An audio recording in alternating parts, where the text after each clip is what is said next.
சம்பந்தப்பட்டவர் வந்து அந்த மக்களை பார்க்கவே இல்லை இது வரைக்கும். நேற்று இது வரைக்கும் அவங்க அவரை வந்து பார்க்கலைங்கிற வருத்தத்தை அவங்க சொல்றாங்க. நான் சொல்றேனே, மதிப்பு முடியாத விலை மதிக்க முடியாத உயிரை இழந்து இருக்கிறோம். இந்த நேரத்தில் ஒவ்வொருவரும் எந்த மனநிலையில் இருப்பார் என்று நமக்கு தெரியாது.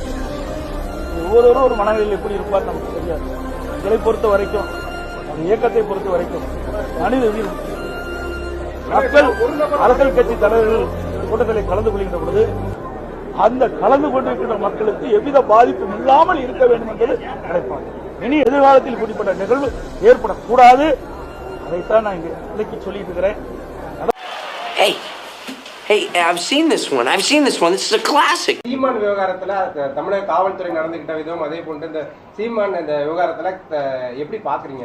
இதெல்லாம் தனிப்பட்டவருடைய நபருடைய கருத்து. இதெல்லாம் வீட்டுல போய் அதாவது தனிப்பட்ட நபருடைய பிரச்சனை. இது பொது வழியிலாம் வந்து அவரே சொல்லிட்டாரு, எவ்வளவு அசிங்கப்படுத்துறான்னு சொல்றாருல.